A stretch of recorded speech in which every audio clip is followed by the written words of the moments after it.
Montana Territory, 1870. The pickaxe bit into frozen earth with a sound like breaking bone. Caleb Ashford was 19 years old, 5 years out of a war that had taken his childhood and given him nothing in return but scars and the ability to sleep through artillery fire. The Colorado silver rush had peaked and crashed. The smart money had moved on. But Caleb wasn't smart money. He was a discharged cavalry soldier with $2 in his pocket in a geological survey map he had stolen from a dead Confederate officer at Petersburg. The rock face glittered in the autumn light. Most men would have missed it. The color was wrong, too dark, almost black where silver should shine white. But Caleb had spent 3 months in a Union Field hospital next to a mining engineer from Nevada who talked about argentite ore until the morphine finally took him. Dark silver sulfide, richer than the white stuff, hidden where fools wouldn't look. Caleb's pickaxe struck again. The stone split. And there, running through the heart of the rock like a vein of frozen lightning, was a seam of argentite 2 inches thick. He didn't shout, didn't celebrate. He'd learned in the war that the universe punished joy. Instead, he marked the spot with a cairn of 3 stones, rode his horse back to the land office in Helena, and registered the claim under a name that meant nothing to anyone. No partners, no investors, no one to betray him when the money started flowing. It took him 2 years to extract $50,000 worth of silver, working alone through winters that would have killed softer men. In 1873, he sold the mine to an Eastern syndicate for $200,000, 3 months before the market crashed, and took half the buyers with it. Some called it luck. Caleb called it getting out before the artillery started. He bought timber rights across 6,000 acres of Montana pine. When the railroad pushed west, Caleb sold them the wood to build their bridges at triple the market rate. By 1870, he had $850,000 in a bank vault in San Francisco, and enough wisdom to know that money without land was just paper. Silver Ridge Ranch, 600 acres of the best grazing land in Montana Territory, with water rights that would matter more than gold once the railroad brought civilization and all its thirsty demands. The house took him a year to build, working mostly alone except for a carpenter from Denver who asked too many questions and left after 2 months. 3 bedrooms, stone fireplace, iron stove, everything a family would need. But Caleb Ashford had no family. He'd built the house for a woman named Margaret Sinclair, a banker's daughter from San Francisco who'd promised to marry him once he'd proven himself worthy. He'd proven himself with $850,000 and a ranch that would be worth millions when the railroad came. Margaret had taken one look at the Montana wilderness, at the man who smelled like pine sap and horse sweat, and she'd chosen a different future. She married James Blackwood's younger brother, a man who'd inherited oil wells in Texas and wore suits that cost more than most men earned in a year. Caleb had stopped building the day he got her letter. The house had 3 bedrooms, but no curtains, no rugs, no pictures on the walls, just empty rooms waiting for people who would never come. That was 11 years ago. Now it was October 1888, and Caleb Ashford was 35 years old, alone by choice and necessity, a man who'd built an empire with his own hands and found that empires were cold comfort when you ate dinner in silence every night. The fence line ran for 7 miles around the northern boundary of Silver Ridge Ranch. Caleb rode it every 3rd day, checking for breaks, for cattle that had wandered through gaps, for signs that winter was coming early. The bay mare beneath him was 8 years old, a Morgan thoroughbred cross he'd bred himself, and she knew the route well enough that Caleb barely had to guide her. His left hand ached. It always did when the temperature dropped below freezing. The mini-A ball had gone clean through at Antietam, taking bone fragments and nerve endings with it. The army surgeon had wanted to amputate. Caleb had put his Colt against the man's head and suggested alternatives. 26 years later, he still had the hand. It still ached. Some prices you paid in installments. The sun was setting, turning the Montana sky the color of a healing bruise. 6 o'clock, maybe 6:15.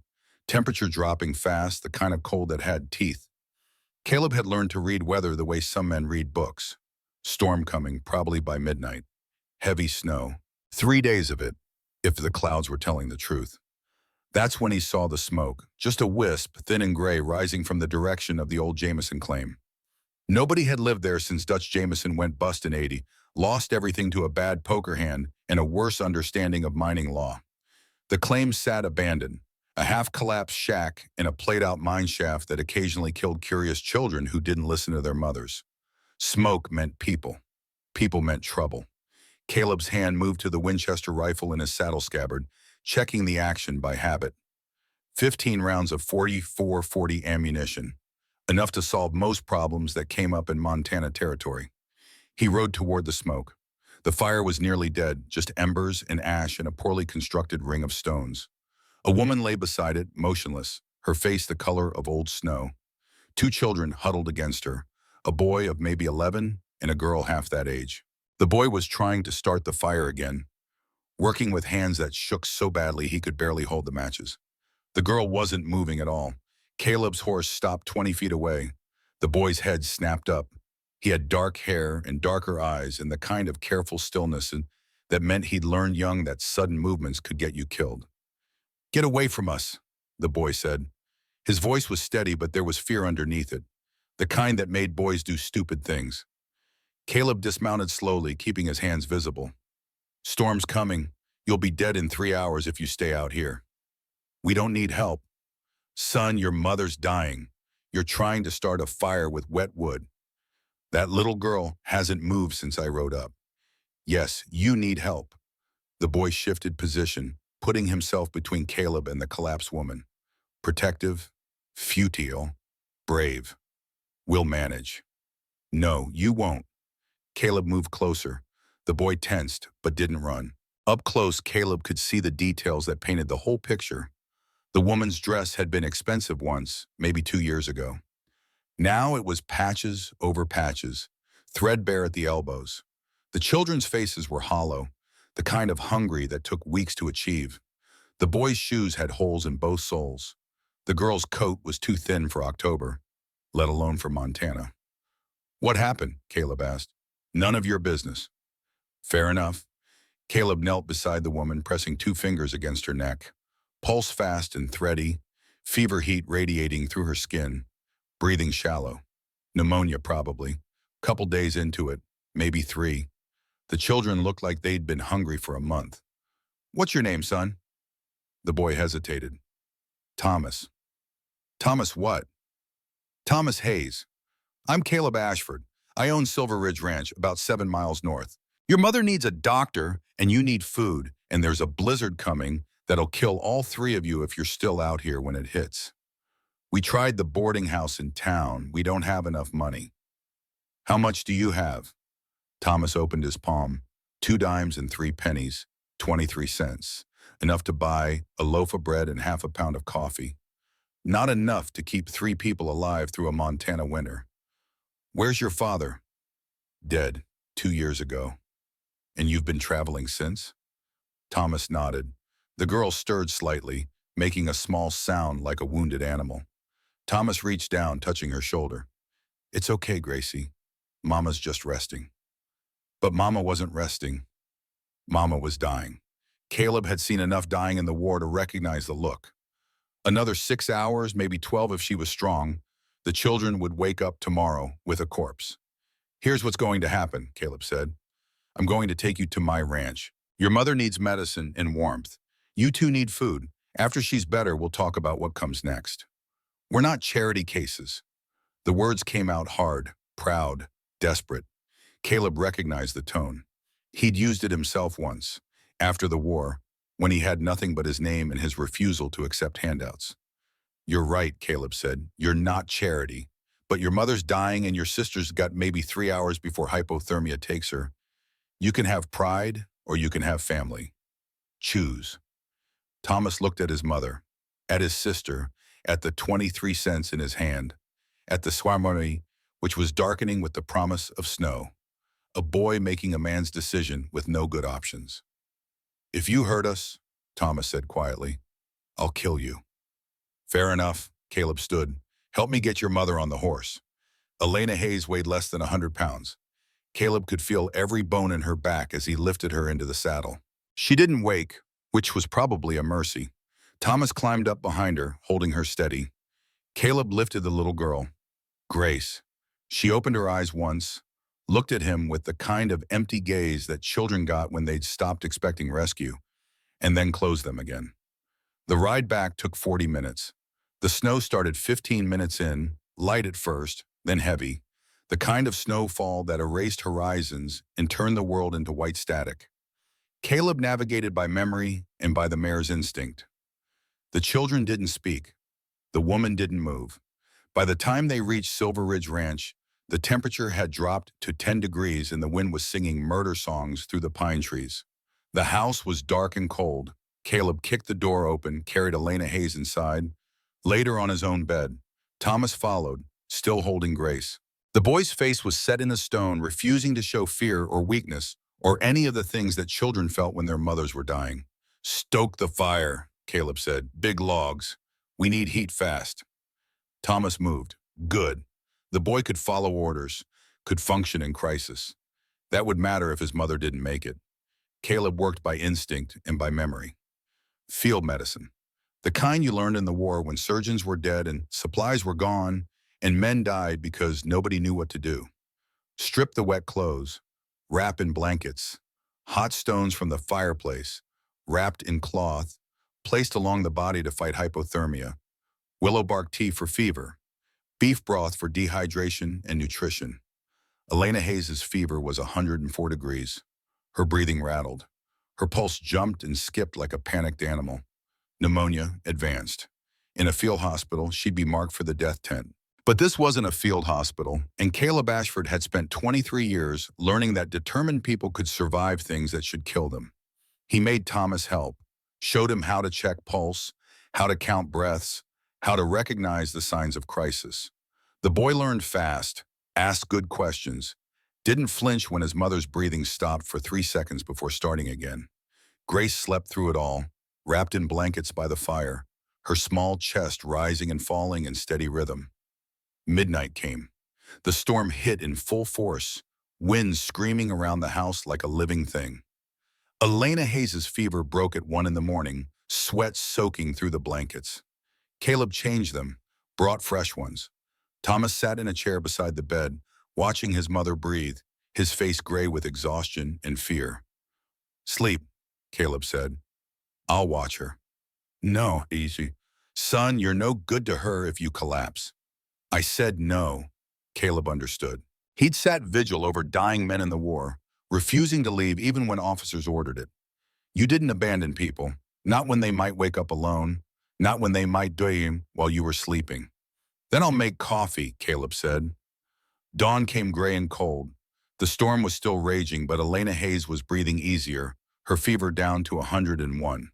Still dangerous, but no longer immediately lethal. Thomas had fallen asleep in the chair, his head tilted at an angle that would leave his neck screaming when he woke. Grace was awake, sitting by the fire, staring at nothing. Caleb made breakfast, eggs from his chickens, bacon from his smokehouse, biscuits from scratch. Simple food, but there was plenty of it. When Grace smelled the cooking, something changed in her face. Hope, maybe, or just hunger. "Come eat," Caleb said. She didn't move. He brought the plate to her, set it on the floor beside her. She looked at it, at him, at the food. "It's not poison," Caleb said. "Just breakfast." She ate like someone who'd forgotten what food tasted like, shoving biscuit into her mouth with both hands, swallowing without chewing. Caleb let her. Starvation had its own rhythm. You couldn't rush recovery. Thomas woke up 20 minutes later, jerking upright in the chair, immediately checking his mother. Still breathing, still alive. He saw Grace eating, saw the plate of food Caleb had left for him on the table. "Your mother's stable," Caleb said. "Fever's down, breathing's better. She'll probably wake up this afternoon." "And then what?" "And then we talk." Thomas ate, slower than his sister, but still fast, still hungry. The boy had probably been giving most of his food to the women for weeks. That's what men did. What boys who were learning to be men did. Elena Hayes woke at 3 in the afternoon. Confused at first, disoriented, reaching for children who weren't there. Caleb brought Thomas and Grace to her bedside. She cried when she saw them. Not loud, just quiet tears running down hollowed cheeks. "Where are we?" Her voice was rough, damaged by fever. "Silver Ridge Ranch," Caleb said. "My name's Caleb Ashford. You were dying out by the Jameson claim. I brought you here." "I can't pay you, Yeshinimam." "I know." Then why? Good question. Caleb had spent 11 years avoiding exactly this situation. No complications, no responsibilities, no people who needed things from him. But here he was with a dying woman and two starving children in his house, in a storm that might last 3 days. Because I've seen enough people die, Caleb said. I'm tired of it. Elena tried to sit up, failed. The fever had taken everything. She looked at her children, at Thomas's hollow face, at Grace's too thin arms. She looked at the 23 cents on the bedside table. I have nothing to offer you, she said. No money, no family, just two children and a body that's failing. Then we'll work something out after you're not dying anymore. I don't understand. You will. Rest first. The second day was quieter. The storm raged, but the house was warm, the fire constant, food available. Elena slept most of the time, her body doing the hard work of healing. Thomas explored the ranch buildings, moving through snow that was hip-deep in places. Grace discovered the chickens in their heated coop and spent an hour watching them, naming them in a whisper.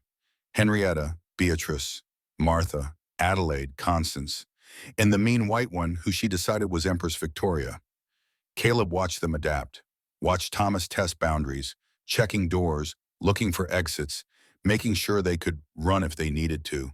Watched Grace slowly uncurl from her protective crouch, starting to believe that maybe food would keep coming, maybe warmth would last. Watched Elena sleep and wake and sleep again, her body fighting a war that modern medicine barely understood and frontier medicine handled with willow bark and prayer. On the third day, the storm broke. The world outside was white and alien. Snow drifted against the barn up to the roofline. Caleb and Thomas spent the morning digging paths, clearing the barn doors, checking on cattle that had huddled together for warmth. The boy worked without complaint, following instructions, learning to read snow depth and wind patterns. You've done ranch work before? Caleb asked. No, sir. Papa was a bank clerk in Boston. We lived in the city. Then how do you know how to work? Mama taught me. She said idleness is how boys become useless men. Smart woman. Don't call me sir. I work for a living. Caleb's fine. That afternoon, Elena was strong enough to sit up, strong enough to eat solid food, strong enough to have the conversation that had been waiting since the moment Caleb carried her through his door. I need to know what you want from us, she said. Direct, no pretense. Caleb respected that. I don't want anything, but you need something, so we'll make a deal. What kind of deal? I have a house that's too big for one man. You have skills I need. Cooking, cleaning, managing a household. This is business. Elena looked around the room, saw the dust, the unmended clothes, the bare walls. How long have you lived alone? 11 years. Why? Because people leave, or they die, and I got tired of it. She understood. He could see it in her eyes. This was a woman who'd buried a husband, lost a home, crossed 1,000 miles with nothing but 23 cents and the will to keep her children breathing. What are your terms? She asked. 1-month trial. You work. Cook 3 meals a day, keep the house clean, mend what needs mending. I provide room and board for all 3 of you. Your children help where they can. The boy with livestock, the girl with whatever's age appropriate. At the end of the month, we both decide if it works. If it does, we continue through winter. If it doesn't, I pay your stage fare to wherever you want to go. That's very generous. It's practical. I need help. You need shelter. This isn't charity. No, Elena said slowly. It's survival. That's all any of us are doing, surviving. She held out her hand, calloused palm, rough fingers, the hands of someone who'd done hard labor. Caleb shook it. The deal was made. Thomas appeared in the doorway. He'd been listening. Why are you doing this? He asked. Really? Caleb looked at the boy, saw himself at 11, saw the hunger for a reason, for something that made sense in a world that had stopped making sense. I had a friend once, Caleb said. Name was James Corrigan. We fought together in the war. At Chancellorsville, there was an artillery barrage. Shell landed right next to me. James threw himself on it, took the blast, saved my life and 2 others. He died? In my arms. Last thing he said was, make it worth something. I've spent 23 years trying to figure out what that means. And you think this is what it means? Helping us? I don't know, but maybe it's a start. Thomas nodded, didn't smile, but something changed in his stance. Less defensive. Still wary, but no longer expecting betrayal at any moment. That evening, Elena made dinner. The first real dinner Caleb had eaten in 11 years that he hadn't cooked himself. Stew from the beef in his smokehouse. Bread from scratch. Coffee strong enough to resurrect the dead. It wasn't fancy. It wasn't complicated. But when Caleb sat down at a table with other people, with voices and conversation and the small domestic sounds of a family existing together, something in his chest cracked. He'd forgotten this. Forgotten what it meant to share space with people who weren't there to take something from you. Forgotten the sound of a child asking questions.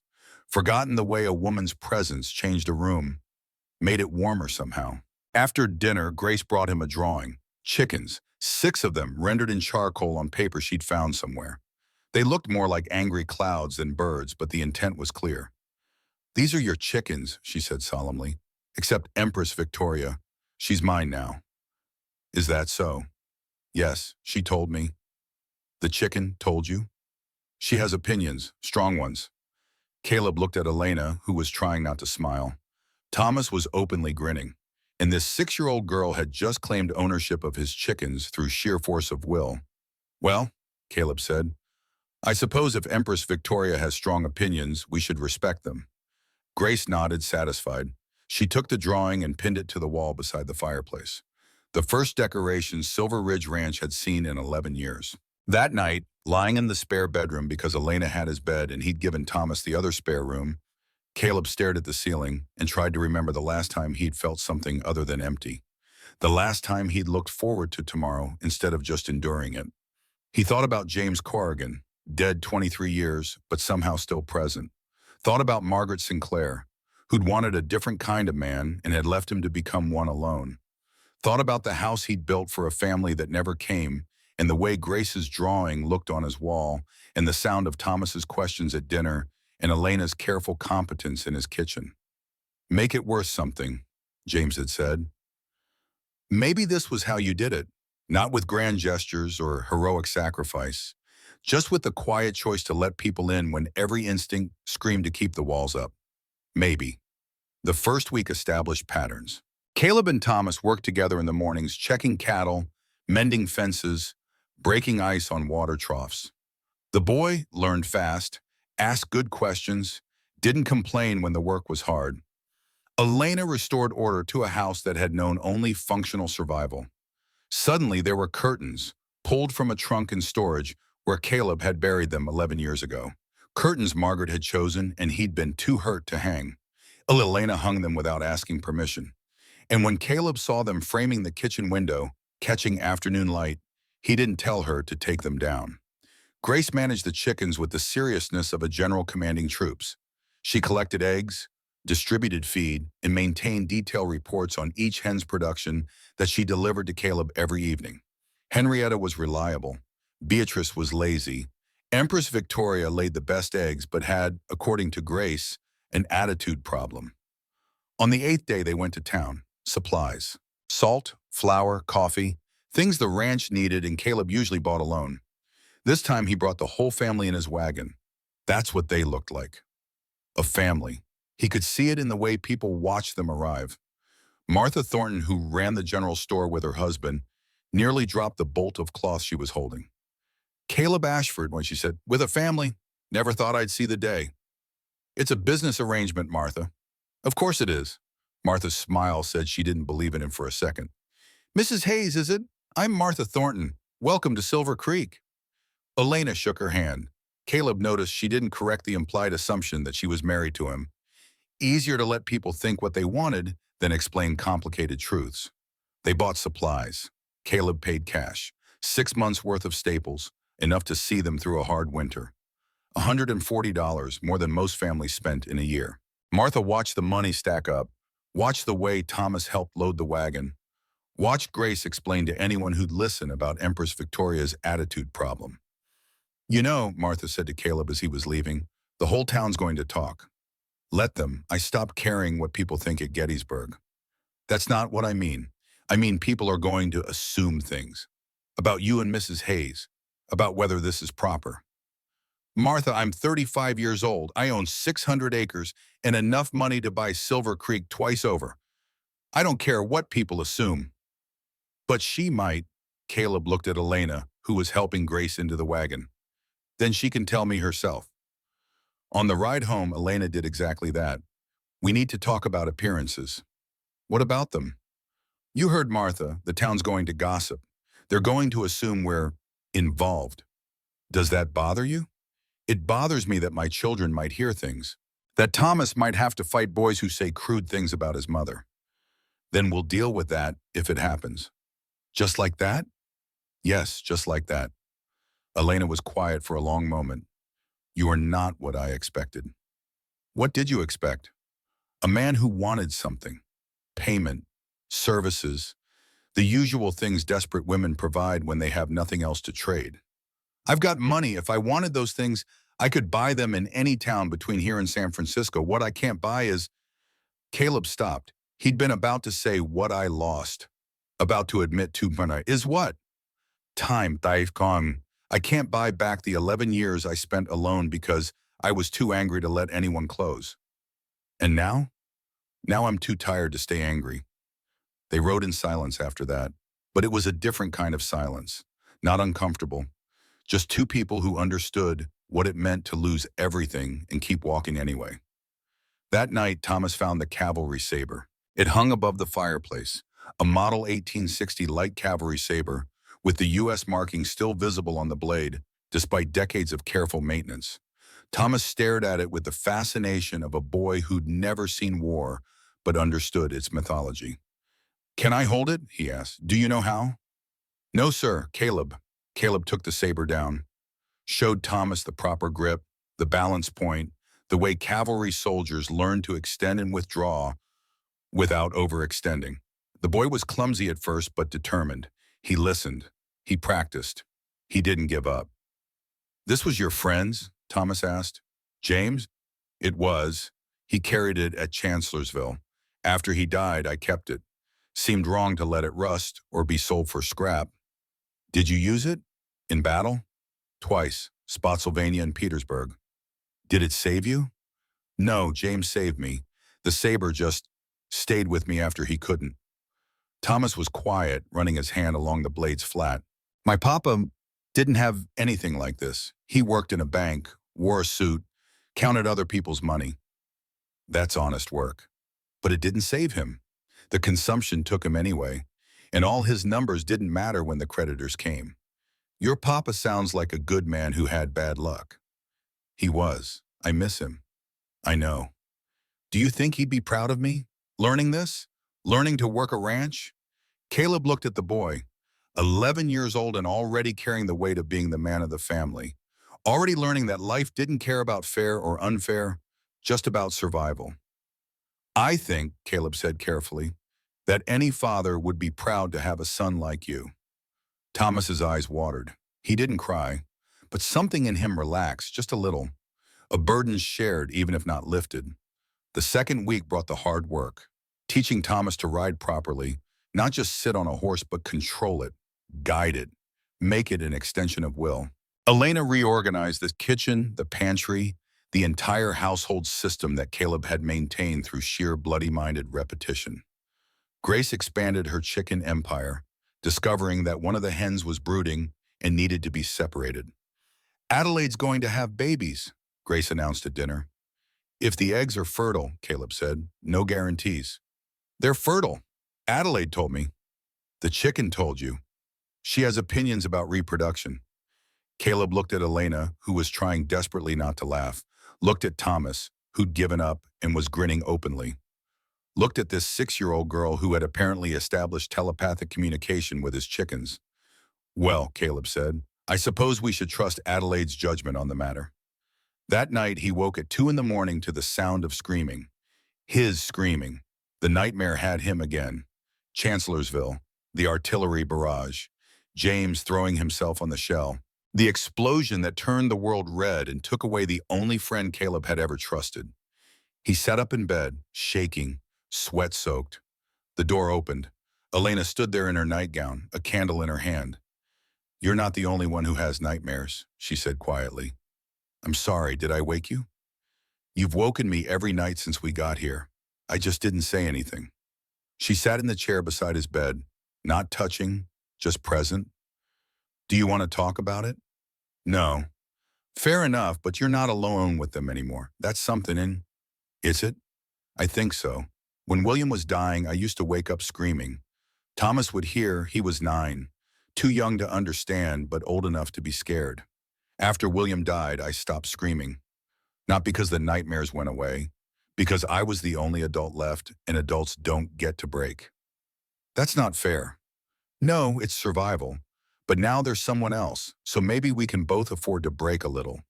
She left, closed the door. Caleb sat in the dark and thought about what she'd said. About breaking, about survival, about the difference between being alone and being with people who understood that sometimes the war didn't end when the shooting stopped. The third week was when everything changed. The month was almost over.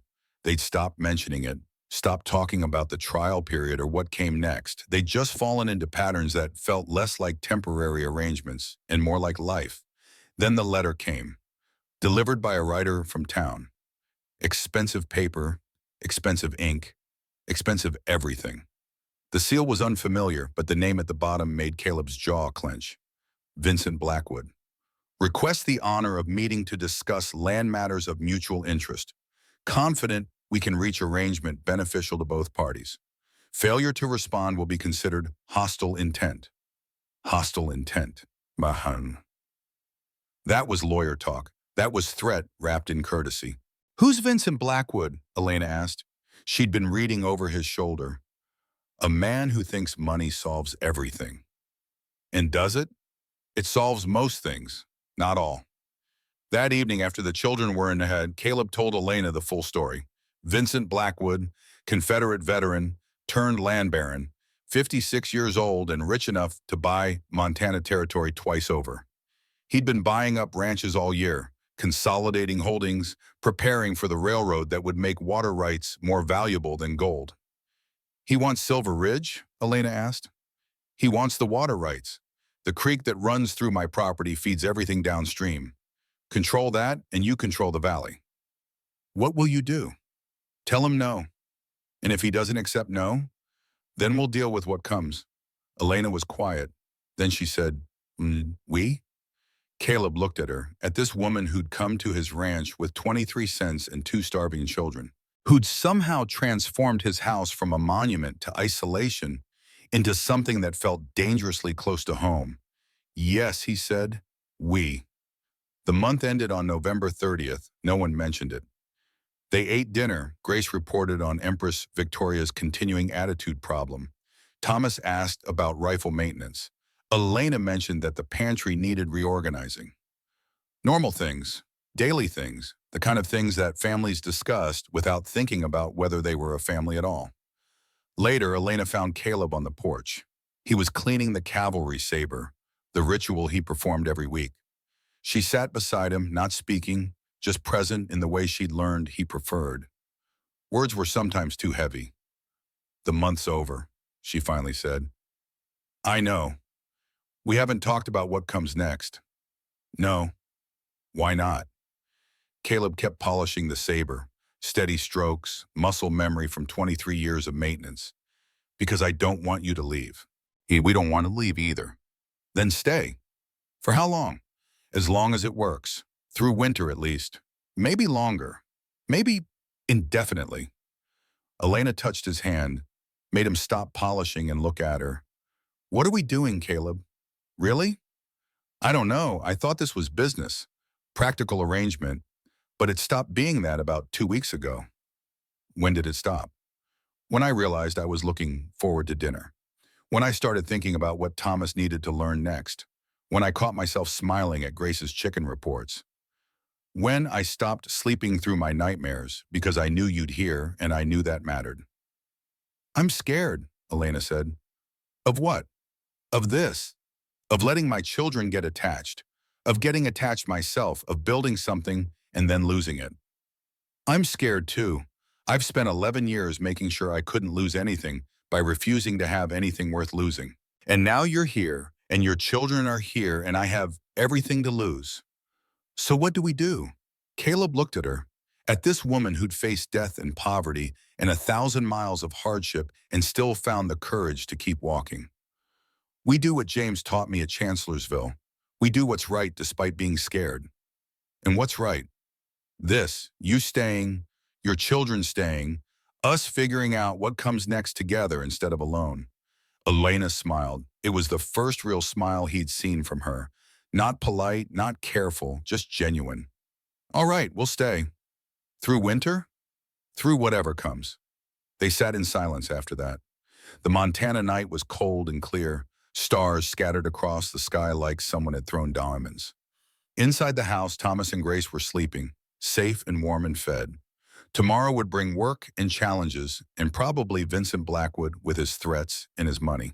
But tonight, on this porch, Caleb Ashford felt something he hadn't felt in 23 years.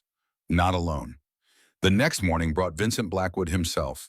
He arrived at 10 o'clock with 5 men, all armed, all professional, in the way that said they'd been hired for more than ranch work.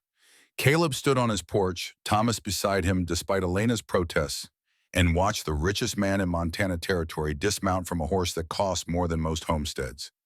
Blackwood was 56 but looked older, worn by years of building an empire through force and calculation.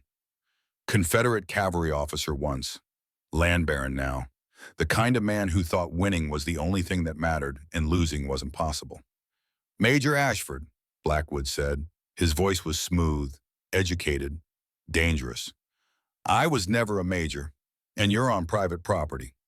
Of course, forgive the intrusion. I came to make you an offer. I got your letter. Then you know I'm buying land in this valley. Your 600 acres would complete my acquisition. Not for sale, Blackwood smiled. It didn't reach his eyes. I'm prepared to pay $50,000. Cash. Today. 50,000 was generous. Too generous. Market value for 600 acres was maybe $1,800. Blackwood was offering 27 times that. Why so much? Caleb asked. Because I want it. Because I'm prepared to be generous with reasonable men. And unreasonable men? Find that generosity has limits. Thomas shifted beside Caleb. The boy was tense, reading the threat in Blackwood's tone. Reading the armed men, the careful positioning, the whole setup designed to intimidate. My land is worth 200,000, Caleb said. Water rights alone are worth 100. You know it, I know it. 50,000 is insulting. Blackwood's mask cracked. Just for a second. That's an optimistic valuation. Railroads coming. Water rights become critical. You're positioning to control the whole valley. My creek feeds everything downstream. Without it, your empire has a gap. You've been doing homework. I survived the war by understanding terrain and supply lines. Your supply line runs through my property. That makes it valuable. Blackwood looked at Thomas, at Elena, visible through the kitchen window, at Grace, who'd wandered outside to see what the fuss was about. You have dependents now. That changes calculations. A man alone can afford stubbornness. A man with family must think practically. The threat was clear, unsubtle, effective. Caleb felt Thomas tense beside him, felt his own hand drift toward the Colt on his hip. My family is not your concern, Caleb said quietly. On the contrary, everything in this valley concerns me, especially when custody arrangements are ambiguous. That landed like a gut punch. Elena wasn't married to Caleb. Thomas and Grace had no legal protection beyond his goodwill.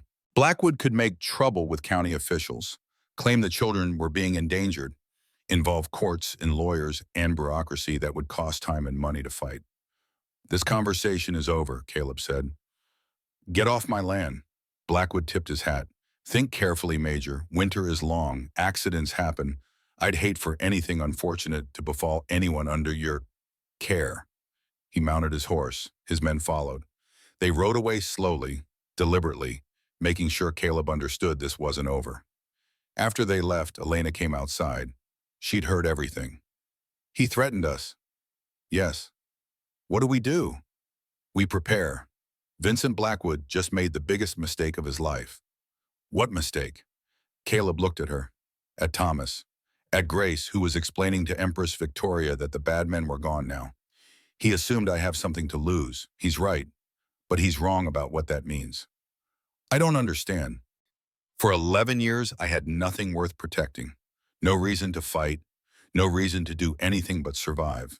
Now I have all of you. Now I have everything. And that means Vincent Blackwood just picked a fight with a man who has nothing left to lose and everything to protect. What will you do? Whatever I have to. James Corrigan saved my life so I could do something with it. Maybe this is what. Maybe protecting you, protecting your children, protecting what we're building here. Maybe this is how I honor what James gave me. Not by surviving alone, but by making that survival mean something. Thomas was listening. Are we in danger? Yes. What can I do? Learn, train, be ready. If Blackwood comes for us, we'll need every person in this house to be able to fight.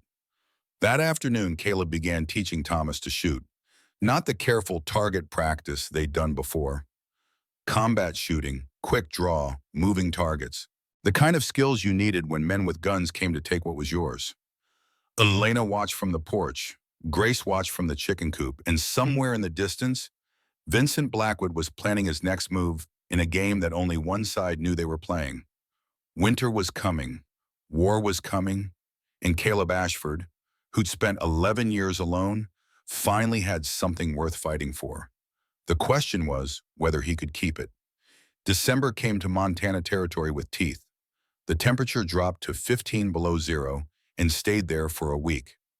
Cattle huddled in groups of 30 or 40, sharing warmth, surviving through instinct older than human civilization. Caleb and Thomas rode the fence lines every morning, breaking ice on water troughs, checking for animals caught in drifts, doing the endless work that kept a ranch alive through winter. Thomas had grown since November. Not physically, though Elena's cooking had put some meat on his bones. But something in his bearing had changed. He sat his horse differently now, moved with purpose instead of hesitation. When Caleb showed him how to check a hoof for stones or how to read snow depth by wind patterns, the boy absorbed information like a battlefield commander learning terrain. Why does Blackwood want the land so badly? Thomas asked one morning. They were 7 miles from the house, checking the northern boundary where the creek ran fastest and coldest. Control, Caleb said. The railroad's coming through this valley in 2 years, maybe 3. Water rights will determine who prospers and who dies. My creek feeds 6 downstream properties. Control it and you control them. How much is it really worth? To Blackwood? Everything. His empire has a gap shaped exactly like Silver Ridge Ranch. Without my land, his holdings are vulnerable. Someone else could buy property downstream, cut off his water, destroy 20 years of consolidation. So he'll never stop trying. No, he won't. Thomas was quiet for a long moment. Then he said, "Are we going to die?" Caleb looked at the boy, 11 years old and asking the question with the calm practicality of someone who'd already lost everything once and knew it could happen again. Not if I can prevent it. That's not an answer. It's the only answer I have. In the war, men asked me the same thing. Will we die today? Will we survive this battle? I never lied to them. I said what I'll say to you now. I'll do everything in my power to keep you alive. But I can't promise we'll all survive what's coming. Papa used to promise things would be fine. He promised right up until he died. Your papa wanted to protect you from fear. I respect that. But I won't lie to you. You're old enough to know the truth and strong enough to handle it. Thomas nodded. Thank you. For what? For treating me like a man. You've earned it. They rode in silence after that. The wind picked up, carrying snow that stung exposed skin like thrown sand.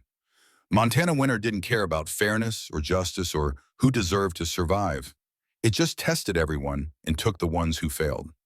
Back at the ranch, Elena was teaching Grace mathematics using chicken eggs as counters. If Henrietta lays 3 eggs and Beatrice lays 4, how many total? If Adelaide is brooding at 12 eggs and 3 don't hatch, how many chicks remain? The girl was bright, picking up concepts faster than most children her age. But then, Grace had learned young that counting mattered. Counting money, counting days between meals, counting chances before luck ran out. "Mama," Grace said, looking up from her slate, "is the bad man going to hurt us?" Elena's hand stilled on the bread dough she was kneading. "What makes you think that?"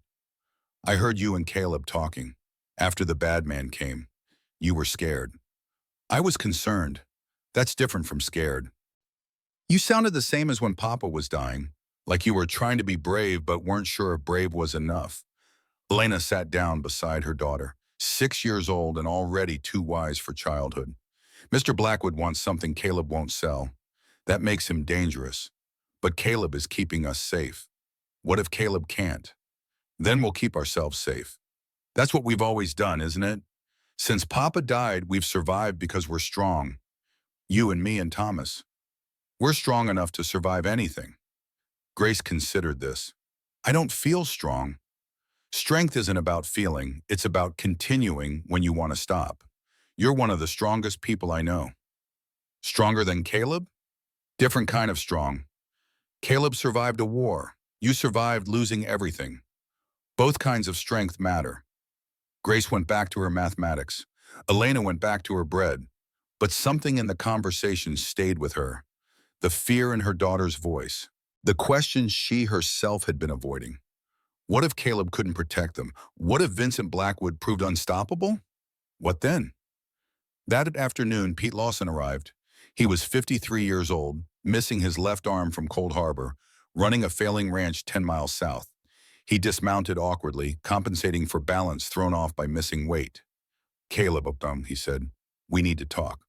They talked in the barn, away from the house, away from children who didn't need to hear every danger. Pete's ranch was going under. $3,000 in debt, no way to pay, bank threatening foreclosure. Blackwood had made an offer. $12,000 for 300 acres. Generous. Too generous. "He's buying everyone out," Pete said. "Henderson sold last month. Wilson sold 2 weeks ago. I'm the last one between his northern holdings and Silver Creek. After me, it's just you." "Don't sell," Caleb said. "I don't have a choice. Bank forecloses in January. At least Blackwood's offer gives me something to restart somewhere else. Selling to him makes him stronger, gives him more leverage against me." "I know, but I've got a wife and 3 children and no arm. I can't fight a war against the richest man in Montana. You can. I can't." Caleb understood. Pete wasn't a coward. He was a realist. Sometimes survival meant retreat. Sometimes the only way to protect your family was to abandon the field. "When do you sign?" Caleb asked. "Next week. I wanted to tell you first. Warn you that you're about to be surrounded." After Pete left, Caleb stood in the barn and did battlefield mathematics. Blackwood owned everything north, south, and east of Silver Ridge Ranch. Only the west was open, leading to mountains too steep for cattle, too remote for value. Strategically, Caleb was about to be encircled, cut off, isolated in a way that would make any resistance costly and probably futile, unless he changed the equation. That night, he gathered Elena and Thomas in the kitchen after Grace was asleep, spread a hand-drawn map on the table showing property lines, water flow, railroad projections. "We're going to be surrounded," he said. "Within 2 weeks, Blackwood will own everything adjacent to this ranch. That gives him options: legal pressure, economic pressure, physical intimidation. We need allies." "What kind of allies?" Elena asked. "The kind with resources and motivation to oppose him. Railroad companies, territorial government, other ranchers who haven't sold yet. We build a coalition large enough that Blackwood can't pick us off individually." "How do we do that?" "We make the fight bigger than just Silver Ridge Ranch. We make it about water rights policy, about monopolistic land consolidation, about whether one man should control an entire valley. We turn this into a political problem that Blackwood can't solve with money." Thomas was studying the map. "The railroad needs water for their engines. If Blackwood controls all the water, he controls railroad costs." "Exactly. So the railroad has a financial incentive to prevent monopoly." "Yes. Then we offer them an alternative: guaranteed water access at fair rates if they support legal protections against consolidation." Caleb looked at the boy, 11 years old and thinking like a cavalry officer, planning campaign logistics. That's exactly right. How did you know that? Papa worked for a bank. He talked about leverage and incentive all the time. He said business was just war with paperwork instead of bullets. Your papa was a smart man. Not smart enough to survive consumption, but maybe smart enough that his son survives Blackwood. The plan was simple in concept, brutally complex in execution. Contact remaining independent ranchers. Build coalition of shared interests. Approach railroad with unified proposal. Force territorial government to address monopoly concerns. Create enough legal and political complications that Blackwood's path of least resistance was negotiation instead of conquest. It required coordination, travel, risk, and time. Always time. They had until February. Blackwood had filed his formal offer on Silver Ridge Ranch. $60,000, final offer, deadline February 1st. Refuse and he'd pursue alternative acquisition strategies. Lawyer talk for war. December 10th, Caleb sent Thomas on his first solo mission. 30 miles to the Wilson Ranch, carrying sealed letters to 3 ranchers Blackwood hadn't bought yet. The boy left at dawn on Shadow, their best horse, carrying Winchester and Colt in the weight of adult responsibility. Elena watched him go with the expression of mothers sending sons to war throughout history.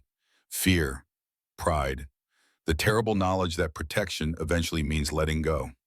He's 11 years old, she said. He's old enough, and we need him to be. That doesn't make this easier. No, it doesn't. Thomas returned at sunset, mission accomplished. Letters delivered, replies secured. 3 ranchers willing to meet, discuss coalition, consider unified resistance. It was progress. Small, but real. That night, Caleb gave Thomas something. The Colt revolver he'd carried through the war. Model 1860 Army, 44 caliber, worn but functional. The same gun that had saved his life at Spotsylvania. This is yours now, Caleb said. Thomas held the weapon carefully. It was heavy, serious, adult. Why? Because you've earned it. Because you're the man of this family alongside me. Because if something happens to me, I need to know you can protect your mother and sister. Nothing's going to happen to you. Maybe not, but soldiers prepare for worst outcomes while hoping for best ones. That's why we survive when others don't. Thomas nodded, didn't cry, though Caleb could see the emotion working through him. The boy was growing up too fast, pushed by circumstances into manhood before childhood was finished. But that's what frontier life did. It compressed timelines, accelerated development, turned children into adults through necessity. The coalition meeting happened on December 15th. 5 ranchers gathered at Pete Lawson's barn under cover of checking cattle. Caleb presented the strategy: unified resistance, political pressure, railroad partnership, legal challenges to monopolistic consolidation. Pete was skeptical. Blackwood has lawyers who've been doing this for 20 years. We've got a war veteran and a dead banker's widow. No offense, Caleb, but this feels like trying to stop an avalanche with wishful thinking. Avalanches can be redirected. You don't stop them, you channel them. And how do we channel Vincent Blackwood? We make his path of destruction more expensive than negotiation. Every legal challenge costs money and time. Every political complication risks territorial intervention. Every delay increases railroad pressure. We don't have to beat him. We just have to make beating us more costly than compromise. The ranchers talked, argued, worried, but ultimately agreed. Coalition formed. 7 men representing 1,800 acres. Not much against Blackwood's empire, but enough to create leverage. They shook hands, made promises, understood that they'd just committed to a fight that might cost everything. As they were leaving, one of Blackwood's men was watching from a distant hill. Just watching, making sure they knew they'd been seen. The message was clear. Blackwood knew about the coalition, knew about the resistance, knew and didn't care because he'd fought bigger battles and won them all. December moved toward Christmas. The house transformed. Elena found decorations in storage, things Caleb had bought 11 years ago for a life that never happened. Garland, candles, small wooden ornaments carved during lonely winters when occupation was necessary to prevent madness. Grace took over decoration with the intensity she brought to chicken management. Every ornament had a story. Every candle had a specific location. The house that had been empty for 11 years suddenly looked like families actually lived there. Looked like home. Thomas asked Caleb about Christmas traditions. What did you do before? Before what? Before us, before you were alone. Nothing. I worked Christmas like any other day. Seemed easier than acknowledging what was missing. That's sad. It was practical. Practical and sad aren't opposites. They can both be true. Smart boy. Too smart sometimes. What did your family do before your father died? Church in the morning, dinner in the afternoon. Papa would read Christmas story from Bible. Mama would make cookies that were always slightly burned, but we pretended they were perfect. It wasn't elaborate, but it was ours. You miss it. I miss him. The tradition was just excuse to be together.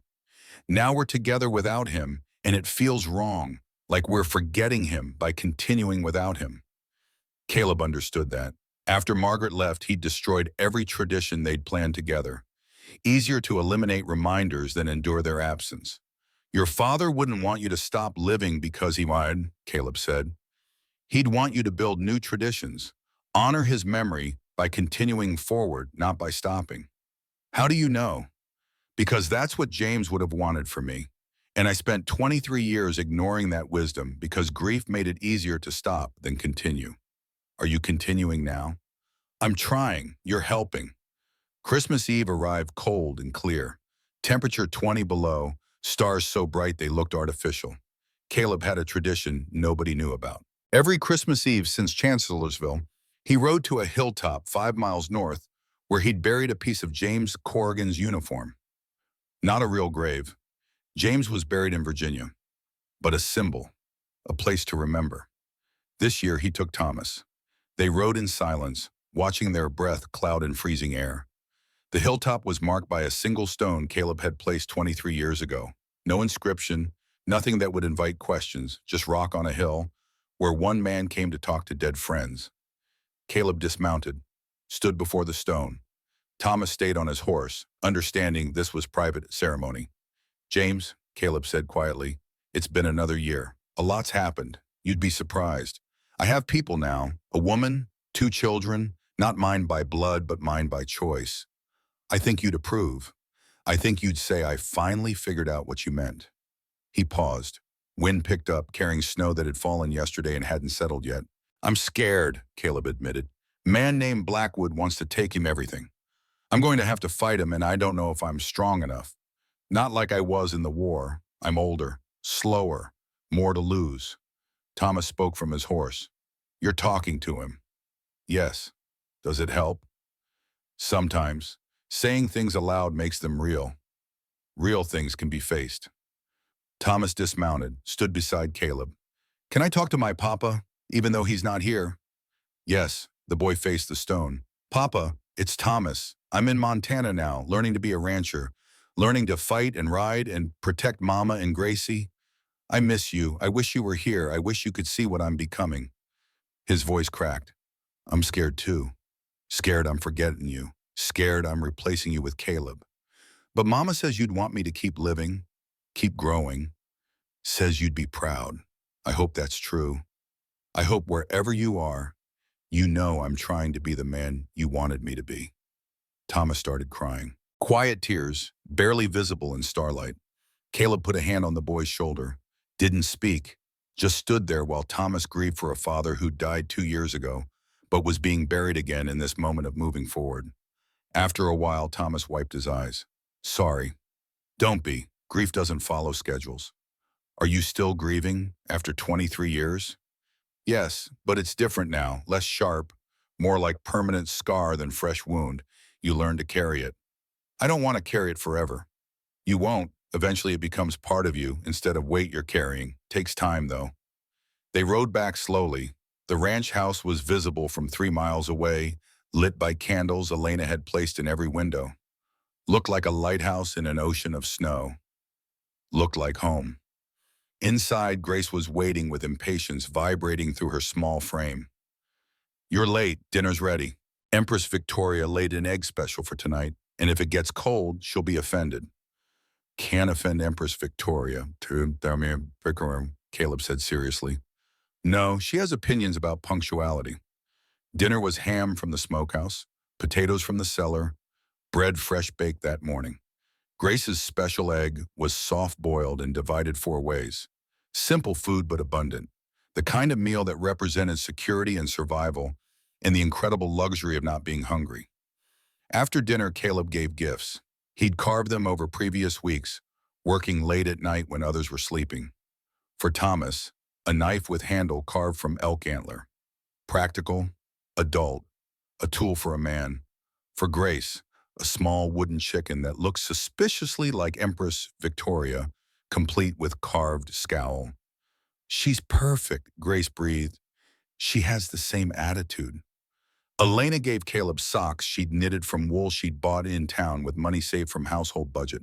They were slightly uneven, one longer than the other, but they represented hours of work during stolen moments. They're perfect, Caleb said. They're crooked. They're made by hand for me specifically. That makes them perfect. Then Caleb brought out the last gift, the one he had been working on since November. A locket, not new. It had been his mother's, one of the few things he'd kept after she died when he was 16. Gold, delicate, containing a small photograph of his parents on their wedding day. He gave it to Elena. She opened it, saw the photograph. Caleb, I can't. This is your family. You are my family now. They'd want you to have it. But your mother died alone and bitter because my father died in the Mexican War and she never recovered. I don't want that for us.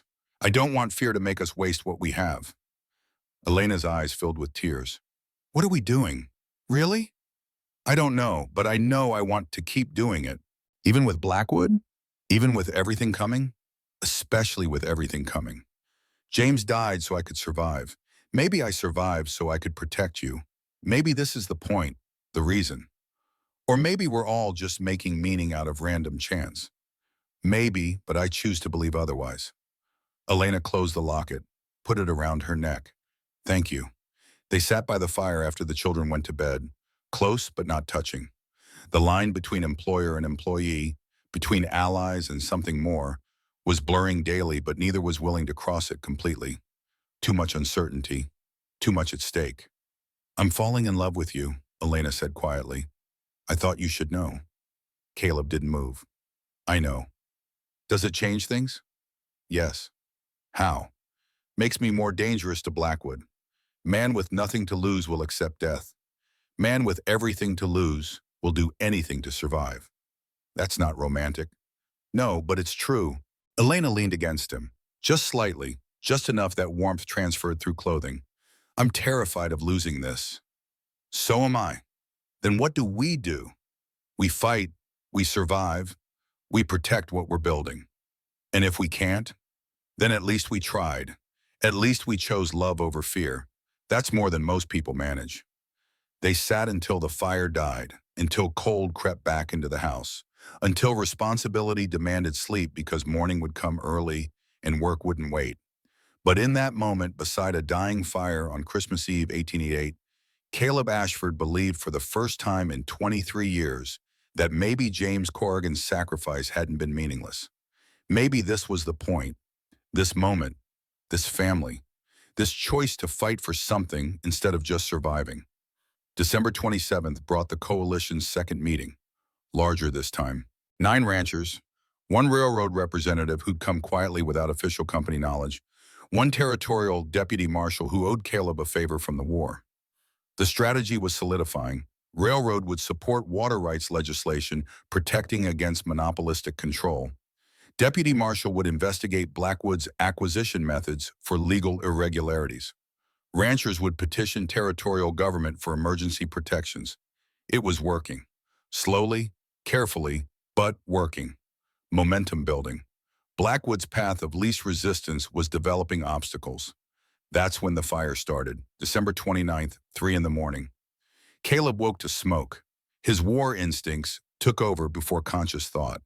He was moving, pulling on boots, grabbing rifle, shouting for Thomas before his mind had fully processed danger. The hay storage barn was burning, flames 30 feet high, roaring with chemical intensity. Not accidental. Accelerant used. Kerosene, maybe coal oil. Deliberated, planned war. Thomas appeared, dressed, armed, ready. I'll get the horses from the stable. No, too dangerous. They'll die if we don't. Better them than you. That's not who we are. The boy was right. Caleb knew it even as every instinct screamed to keep Thomas safe. They were ranchers. Animals were responsibility. You didn't abandon them because rescue was risky. Together then, Caleb said. Stay behind me. If anything falls, run. They went in. Smoke was thick, hot, choking. Visibility 3 feet maximum. Caleb moved by memory, counting steps, using geometry to navigate blindness. The horses were screaming, panic-mad with fear. Getting them out required breaking their terror, imposing human will on animal instinct. Caleb got the first 2 out, sent them running toward open field, went back for the others. The barn was collapsing, timbers cracking with sounds like artillery. Heat was physical force, pressure wave pushing against skin. That's when the main beam fell. 40 feet of burning timber, coming down like the hammer of God. Caleb saw it, shoved Thomas aside, took the hit himself. Pain was immediate and absolute. The beam landed across his shoulders, pinning him, burning through shirt and into skin. He couldn't move, couldn't breathe. Weight was impossible, crushing, lethal. Thomas screamed. Then he was there, 11 years old and lifting timber that weighed 300 pounds. Impossible. Physics didn't allow it. But panic and love made humans capable of impossible things.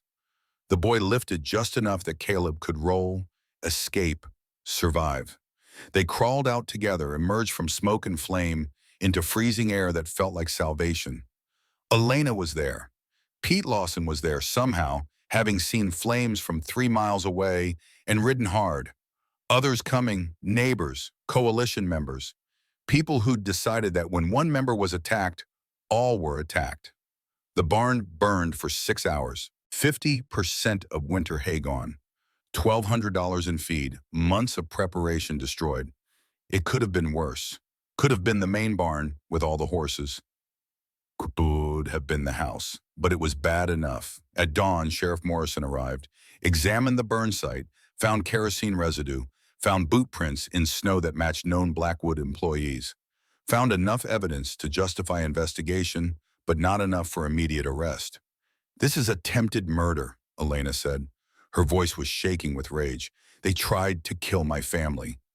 I'll investigate, Morrison said, but investigations take time. Evidence, legal process. How much time? Weeks, maybe months. We don't have weeks. Morrison looked at the burned barn, at Caleb's burns, bandaged but seeping, at Thomas's hands, torn and bloodied from lifting burning timber. I know, but law moves slowly. That's the problem. After Morrison left, the coalition members brought supplies: hay, feed, lumber. Everything that had burned would be replaced communally.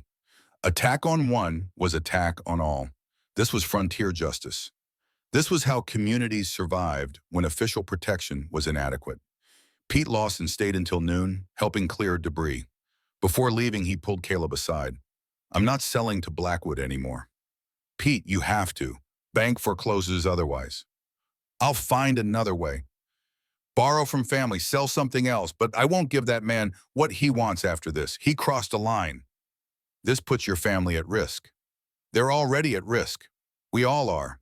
Only question is whether we face it alone or together. Caleb shook his hand. Thank you. Don't thank me yet. Thank me if we survive this. That evening, Elena cleaned Caleb's burns, 2nd degree across both shoulders. Painful but not permanently damaging. He'd been lucky. Timber had been partially burned through when it fell. Full weight would have broken his back. You saved Thomas, Elena said. He saved me.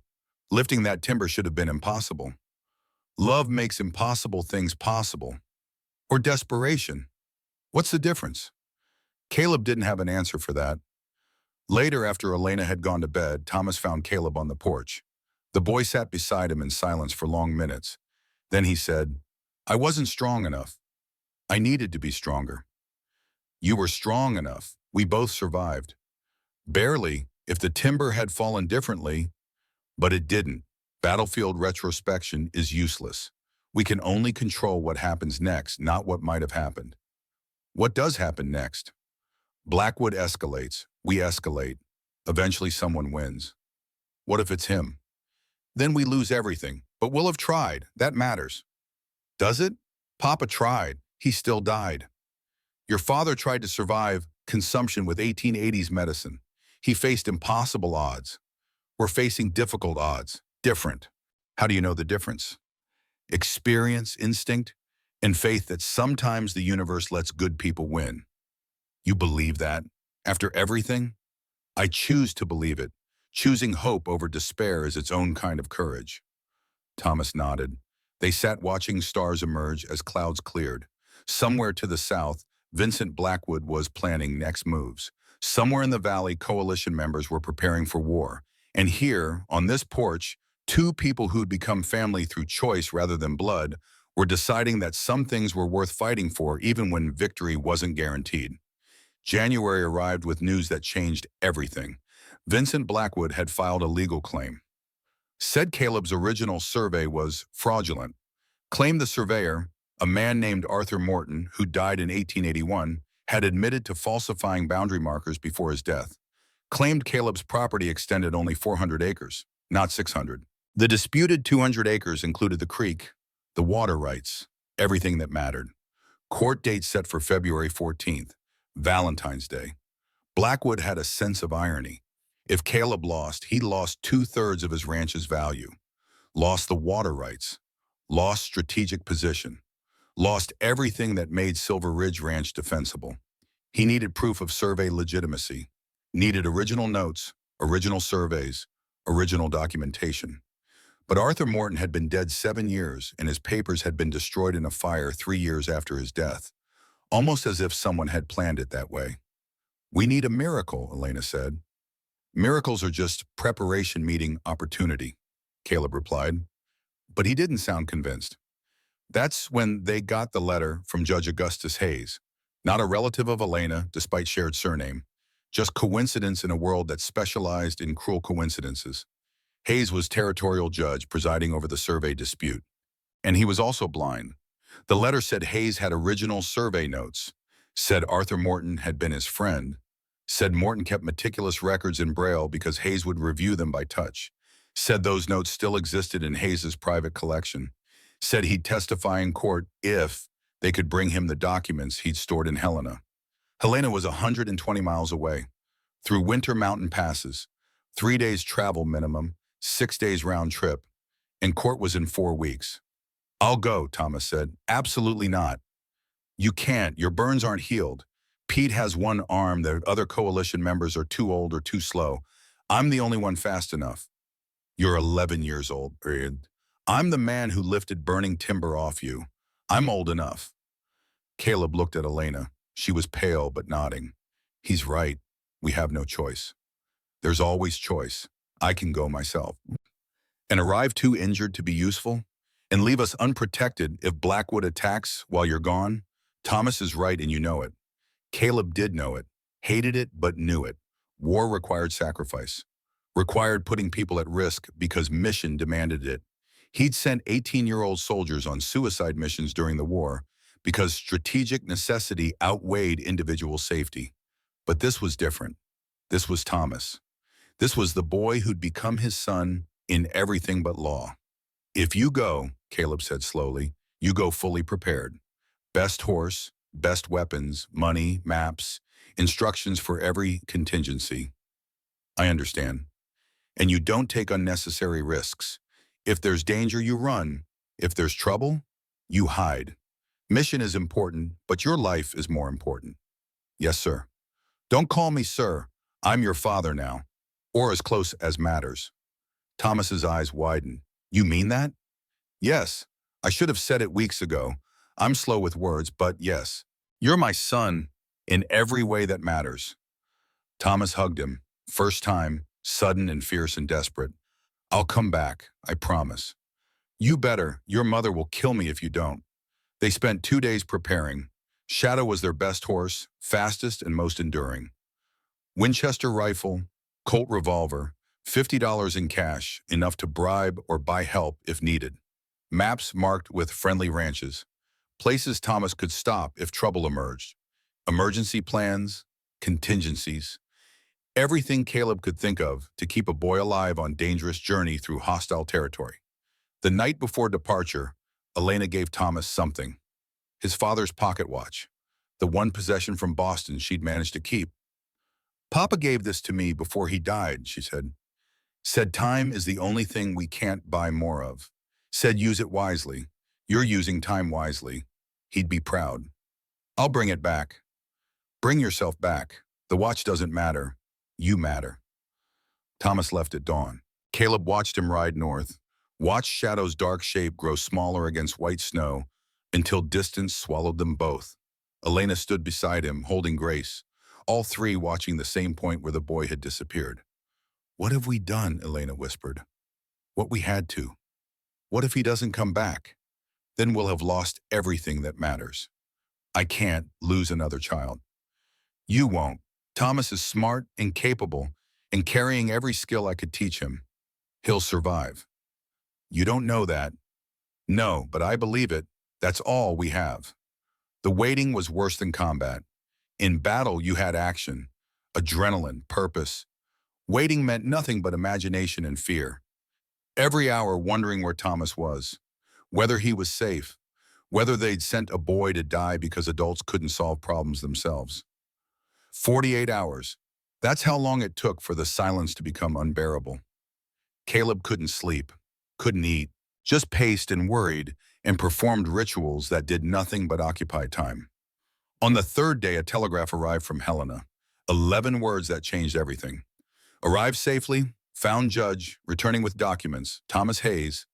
Elena cried when she read it, relief so profound it manifested as physical collapse. Grace asked why Mama was sad, and Elena explained these were happy tears, which confused the 6-year-old because tears were supposed to mean sadness. Grown-ups are complicated, Grace decided. Empress Victoria is much simpler. But the relief was temporary. Thomas still had to return, had to cover 120 miles through territory Blackwood could easily control. The boy had made it to Helena. Getting back was the harder journey. January 7th, still no Thomas. Storm had moved in, making travel dangerous. Telegraph lines down, no word, no information, just silence and waiting and the slow grinding terror of not knowing.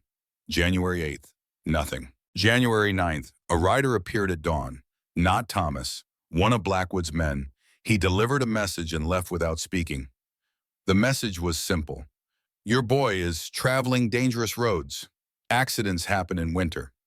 Perhaps we should talk about terms before tragedy forces different conversations." It was threat wrapped in courtesy. Confirmation that Blackwood knew Thomas was traveling. Confirmation he could reach the boy if he wanted. Confirmation that every hour Thomas was exposed was an hour he could be attacked. Caleb nearly rode out immediately. Nearly abandoned the ranch to search for Thomas himself. Elena stopped him. "He said he'd come back," she said. "Trust him." Blackwood threatened him. Blackwood threatens everyone. Thomas knows the risks. He's not a child anymore. We made him a man by necessity. Now we have to trust that man. She was right, but right didn't make waiting easier. January 10th, 2 in the afternoon. Grace was explaining to Empress Victoria why laying eggs in the nesting box was preferable to laying them behind the water trough. Caleb was checking weapons for the 15th time. Elena was cooking without awareness, just occupying hands so mine couldn't spiral into fear. That's when Shadow appeared over the ridge. Thomas was on her back, slumped forward, barely conscious, but alive. They got him inside. Hypothermia, exhaustion. He'd ridden straight through, stopping only when absolutely necessary, pushing himself and the horse to limits that should have killed them both. But he'd made it. And in his saddlebags, wrapped in waterproof oilcloth, were Judge Hayes's original survey notes. The proof they needed, the documentation that would prove Caleb's land claim legitimate. Thomas woke after 6 hours. First thing he said was, "Did I make it in time?" "Yes," Caleb said. 4 days until court. You made it with margin. Good. I promised I'd come back. You kept your promise. Papa taught me that men keep promises. You taught me that keeping them sometimes requires doing impossible things. You nearly died. But I didn't. Mission accomplished. Isn't that what matters? Caleb couldn't answer. His throat was too tight. This boy, his son, had risked everything to save their home, had ridden through winter and danger and potential death because that's what family did. Protected each other, even at cost of everything. I'm proud of you, Caleb finally managed. I learned from the best. That evening, after Thomas was sleeping and Grace was explaining to Empress Victoria about heroism, Caleb found Elena in the kitchen. He almost died, Caleb said, but he didn't. Because of luck, random chance, an inch different, and we'd be burying him. That's life, that's risk. We can't protect them from everything. I want to. I know, so do I, but loving people means accepting we can't guarantee their safety. We can only teach them to protect themselves and hope it's enough. What if it's not? Then we grieve and survive, like we've always done, but we don't stop living because death is possible. We live harder because death is guaranteed eventually. Caleb pulled her close. First time they'd embraced without hesitation or second guessing. Just held each other because holding was all that made sense. I love you, he said. I know. No, I mean, I love you. Not convenience, not practicality, not business arrangement. I love you and your children and this family we've built. I love you too. Have for weeks, was waiting for you to catch up. I'm slow with emotions. Yes, but you get there eventually. They stood like that until Grace's voice penetrated from outside. Empress Victoria says humans are very slow at figuring out obvious things. She knew weeks ago. Caleb laughed, first real laugh since before the war. That chicken is too smart. That chicken, Elena said, is the smartest member of this household. The hearing was in 4 days. Thomas's documents would prove Caleb's claim. But everyone knew proof wasn't enough. Blackwood would have lawyers, judges in pockets, influence that could override evidence. The real battle wasn't in the courthouse. It was in what happened after. And Caleb Ashford, looking at this family he'd built through choice and necessity and stubborn refusal to let loneliness win, knew one absolute truth.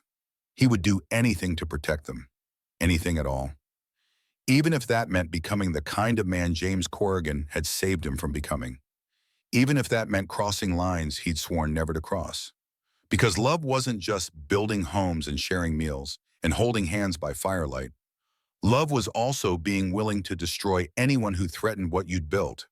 And Vincent Blackwood had just made the fatal mistake of threatening everything Caleb Ashford loved. The war was about to get worse, much worse, and only one side would survive. February 10th, 1889, 4 days before the hearing that would determine everything. Caleb Ashford stood in his bedroom, adjusting a tie he hadn't worn in 11 years. The suit was good quality, purchased in San Francisco back when he'd thought wealth and respectability would win Margaret Sinclair. It still fit, though his shoulders were broader from ranch work and his hands rougher than any gentleman's should be. Today he was getting married. The decision had come suddenly, though the feeling had been building for months. 3 nights ago, Elena had found him on the porch at midnight, unable to sleep, running battlefield scenarios for the hearing. She'd sat beside him without speaking for 20 minutes before finally saying, "Ask me." "Ask you what?" "What you've been trying to work up courage to ask for 6 weeks. I don't know what you mean." "Caleb Ashford, I'm a widow who crossed 1,000 miles with 23 cents and 2 starving children. I don't have patience for cowardice. If you want to marry me, ask. If you don't, stop looking at me like you're trying to solve an impossible mathematics problem." He'd laughed, couldn't help it. This woman had a way of cutting through his carefully constructed defenses with surgical precision. "I'm terrified," he'd admitted. "Of what?" "Of asking and you saying no. Of asking and you saying yes. Of building something permanent and having it destroyed like everything else I've tried to build. So you'd rather have nothing permanent because temporary can't hurt as much?" When you say it like that, it sounds stupid. That's because it is stupid. She'd taken his hand. "I'm terrified too. My last marriage ended with me watching my husband drown in his own lungs while doctors did nothing because we couldn't afford nothing. I'm terrified of loving someone again and losing them, but I'm more terrified of dying without having tried. Elena Hayes, Caleb had said, his voice rough with emotion he had spent 23 years suppressing. Will you marry me? Yes, 1,000 times yes, but only if you promise to stop being an idiot about feelings. I can't promise that. Best I can offer is trying to be less of an idiot. I'll take it. They'd told the children the next morning. Grace had responded by informing Empress Victoria that there would be a wedding and the chicken's attendance was mandatory. Thomas had gone very quiet, then asked if this meant Caleb would legally be his father. If you want that, Caleb had said carefully, more than anything. Then yes, legally, officially, in every way possible. Thomas had nodded, turned away, and walked outside. Elena had started to follow, but Caleb stopped her. Let him process. Sometimes men need space to handle big emotions. He'd found Thomas an hour later in the barn, crying in Shadow's stall where no one could see. The boy had looked up, ashamed to be caught in vulnerability. It's not weakness, Caleb had said. Crying because you're happy is human. I cried after Chancellorsville when I realized I'd survived. You did? For 3 hours, alone, where no one could see, because I'd been taught that men don't cry, and it took me years to understand that teaching was wrong. I miss Papa, but I'm happy about this. Both things are true, and it feels wrong. One things can be true. Your father would want you to be happy, would want you to have a family. You're not betraying him by accepting me. How do you know? Because if I'd died at Chancellorsville, I'd want James to live fully, would want him to find joy in family and everything that makes life worth living. That's what love is, wanting people to thrive even when you're not there to see it. Now, 4 days later, Caleb stood in his wedding suit while Elena prepared in the other room. The ceremony would be small, 40 townspeople. Pete Lawson officiating because he was ordained from his previous life as a Methodist circuit preacher. Simple vows, simple promises. Nothing elaborate because elaborate felt false when the world was potentially ending in 4 days. Grace knocked on his door. She was wearing a dress Elena had made from fabric they'd bought in town, dark blue with white lace collar. She looked impossibly grown up for 6 years old. Mama says you look handsome, but sad, Grace reported. She wants to know why you're sad. I'm not sad, just nervous. Empress Victoria says nervousness and sadness look the same from outside. You have to specify. Tell Empress Victoria I'm nervous but happy. She'll want confirmation. She's skeptical of human emotional reporting. Caleb laughed. That chicken is going to run this ranch someday. Obviously, she's the smartest of all of us. The ceremony happened in the house because February in Montana was 20 degrees below zero, and outdoor weddings were suicide. Pete Lawson stood before the fireplace, wearing his best suit and the expression of someone taking responsibility very seriously. The townspeople crowded in, filling every available space. Martha Thornton cried. Sheriff Morrison looked uncomfortable in formal clothes. The railroad representative who'd been helping with coalition strategy stood in the back, watching everything with the calculation of someone always thinking 3 moves ahead. Elena appeared from the bedroom and Caleb forgot to breathe. She wore a dress from her previous life, something she'd kept despite poverty because it was her wedding dress from her first marriage. She'd altered it, changed it, made it new while honoring old. Her hair was up, exposing the delicate line of her neck. She wore the locket he'd given her at Christmas. She was the most beautiful thing Caleb had ever seen. Thomas walked her forward, gave her hand to Caleb, said quietly, "Take care of her, I'll come after you with that cavalry saber." "Deal," Caleb whispered back. Pete began the ceremony, standard words. Love, honor, commitment. The usual promises people made when they believed forever was possible. Caleb had heard these words before, at his parents' wedding when he was 8, at James Corrigan's wedding 3 weeks before Chancellorsville, at a dozen other ceremonies where people swore eternal devotion and meant it with their whole hearts. But this was different. This was his choice, his commitment, his forever, however long forever lasted. "Caleb," Pete said, "your vows." Caleb had prepared something, had written words and memorized them because he was terrible at spontaneous emotion.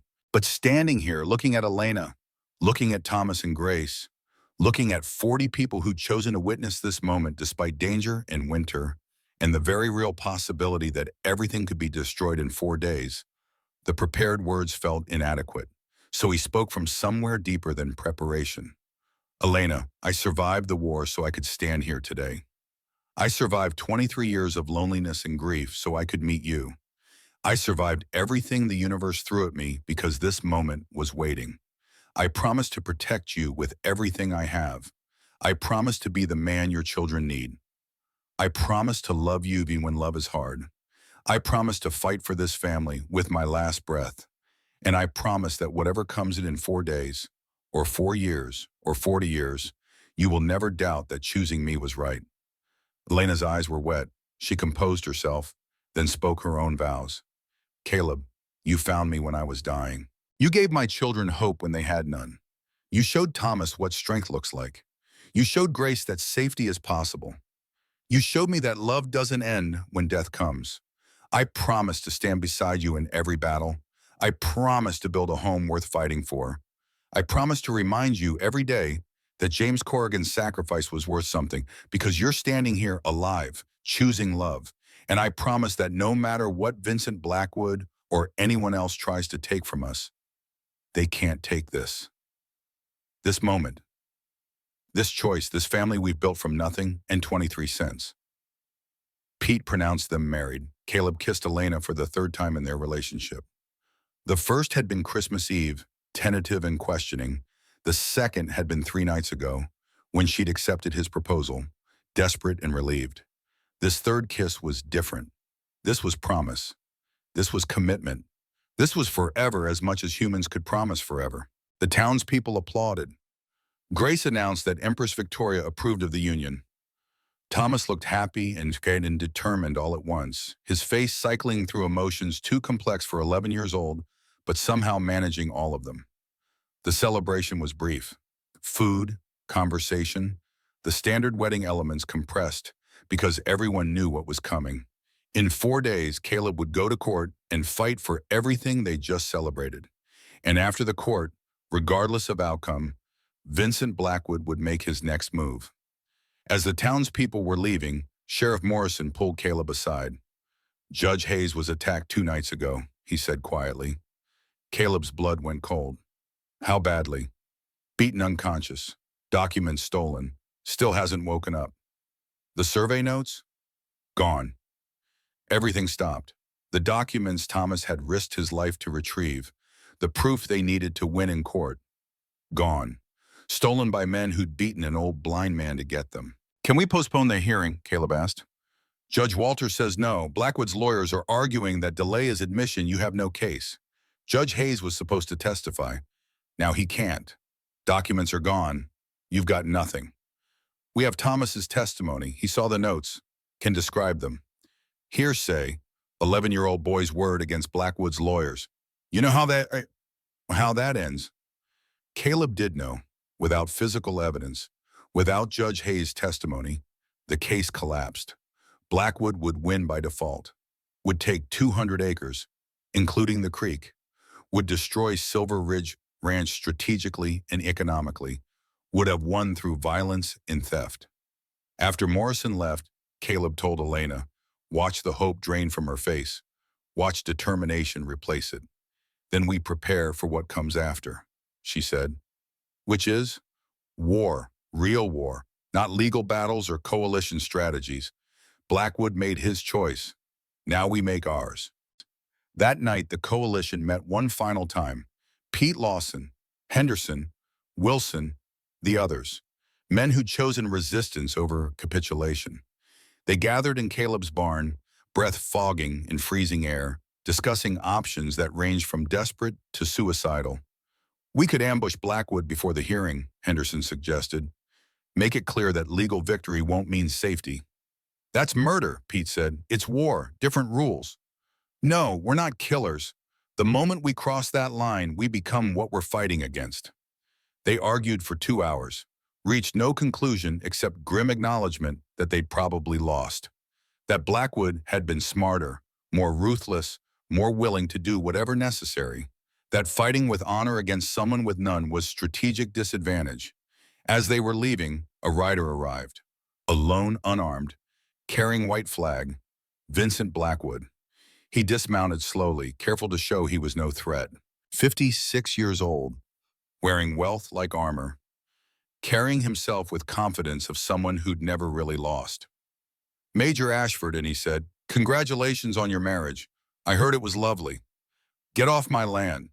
In a moment. First, I have a proposal. May we speak privately?" Caleb nodded to the barn.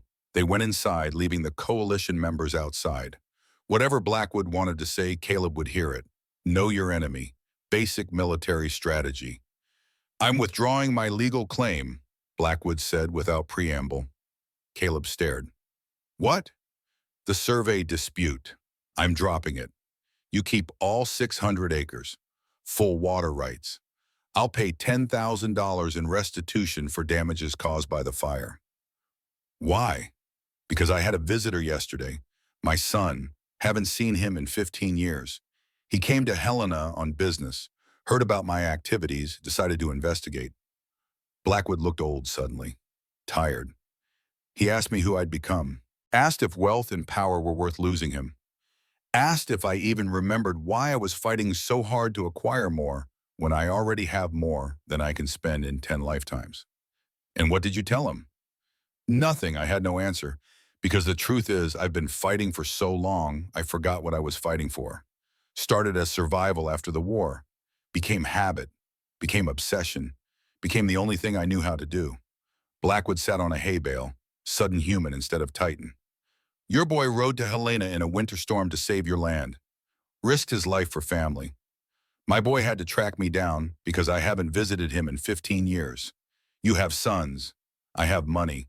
I'm 66 years old, and no one will mourn me when I die." "This could be strategy," Caleb said carefully. "Trick to make me lower defenses." "Could be, but it's not. I'm tired, Major. I'm tired of fighting and buying and consolidating and waking up every morning with more property and less reason to get out of bed. My son said he'd give me a chance. One chance to be the father he remembers instead of the monster I've become. But only if I make amends. Start with you." "Why me specifically?" "Because you're the one I hurt worst. Because your boy's courage reminded me what I've lost. Because if I can't do right by you, I can't do right by anyone." Caleb studied Blackwood for a long moment, looking for deception, for angles, for the trap that had to be there. But all he saw was exhausted old man who'd climbed mountain of success and found view empty. "I don't forgive you," Caleb said finally. "I don't expect you to. But I understand you. I spent 11 years alone because I was too hurt to risk loving anyone. You spent 15 years fighting because you were too hurt to stop. Different symptoms. Same wound. The war. The war, everything after. The whole damn world that takes everything good and grinds it down." Blackwood nodded. "What do we do now?" "You withdraw your claim, pay restitution, leave this valley, go to your son, try to rebuild what you destroyed. And if I ever hear you're hurting people again, I'll come find you." Fair, more than fair. They shook hands, two old soldiers recognizing each other across battlefield of choices made and lives lived. Not friends, never friends, but no longer enemies. Just men trying to survive trauma in different ways. After Blackwood left, Caleb told the coalition, told Elena, told Thomas, who'd been listening from the hayloft because the boy had James Corrigan's gift for strategic eavesdropping. "Is it over?" Thomas asked. "This part is. There'll be other battles, but this one, yes, we won. Because I rode to Helena. Because you showed courage that reminded a bitter old man what courage looks like. Because your willingness to risk everything for family made him see what he'd lost. Because sometimes the best weapon isn't violence. It's being better than your enemy, making them see what they could be instead of what they are." The hearing on February 14th was anticlimactic. Blackwood's lawyers withdrew the challenge. Judge Walter declared Caleb's title unchallenged. Court adjourned in 15 minutes. What should have been desperate battle became administrative procedure. Outside the courthouse, reporters wanted statements. Townspeople wanted details. Blackwood himself was there. signing documents, making withdrawal official. He approached Caleb one final time. I'm leaving for Oregon tomorrow. My son has a ranch there, needs help. I'm going to try being a father instead of a baron. Good luck. You too, raise that boy right. He's got something special. I know. Better than I ever managed with mine. But maybe not too late to learn. Blackwood walked away, mounted his expensive horse, rode out of Silver Creek toward whatever life came next. The coalition members watched him go with expressions ranging from relief to disbelief. Did we just win? Pete asked. Yes, Caleb said. We won. How do we celebrate? By going home, by being with family, by remembering that winning isn't about defeating enemies. It's about protecting what matters. They dispersed, back to ranches and lives and the endless work of survival. The coalition remained, but the immediate crisis was over. They'd faced Montana's richest man and survived. That would be story told for decades. Caleb rode home with his family, his wife, his son, his daughter. Words that still felt strange but increasingly right. The ranch appeared over the ridge, smoke rising from chimney, chickens visible in their yard. Home, earned through suffering and choice and stubborn refusal to surrender. That evening, Thomas found Caleb in the barn. The boy was carrying the cavalry saber, holding it carefully. I want to learn to use this properly, Thomas said. Why? Because Blackwood withdrew, but there will be others. Because frontier life means fighting. Because I want to protect this family the way you protected us. Caleb took the saber, showed Thomas proper grip, proper stance, proper respect for weapon that had saved lives and taken them. They practiced for an hour, father teaching son the skills that might someday mean survival. Later, Elena found them. Dinner's ready. 5 more minutes, Thomas said. I almost have this guard position right. Soldiers don't skip meals, Caleb said. Eating is tactical necessity. We'll practice after dinner. They went inside together. Grace was setting table with the seriousness she brought to everything. She'd made place cards with everyone's names, including one for Empress Victoria, who apparently would be dining with them in spirit. The meal was simple: venison stew, bread, coffee. The kind of food that represented normalcy and safety and the incredible luxury of not being at war. They ate together, talking about nothing important. Grace's chicken reports, Thomas's progress with saber work, Elena's plans for spring garden, Caleb's need to repair the north fence before snowmelt, domestic details, the stuff of life, the things worth fighting for. After dinner, Caleb sat on the porch. Elena joined him, bringing blanket because February nights were brutal. They sat close, sharing warmth, watching stars emerge. What do we do now? Elena asked. Live, build, raise children, run ranch, all the boring things people do when they're not fighting for survival. That sounds nice. It does. I'd forgotten what nice felt like. Do you think Blackwood will really change? I don't know, maybe.